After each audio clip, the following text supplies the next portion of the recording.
គួរឲ្យអនិច្ចាអ្នកធ្វើសំណងព្រឹកចេញពីមុងឃើញតែស៊ីម៉ងទាំងបេ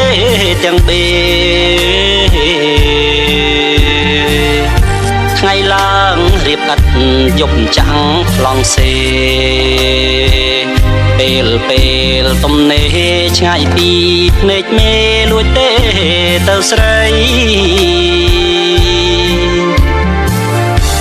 ឥឡូវចិត្តដល់ថ្ងៃបើកប្រាំងខែខ្ញុំទេសួរមេឮថាមេបើអើយមេកាតែមិនដឹងបាត់លោកមេទៅណាឮតែគេថាលោកបងមេកាបើកលុយរត់បាត់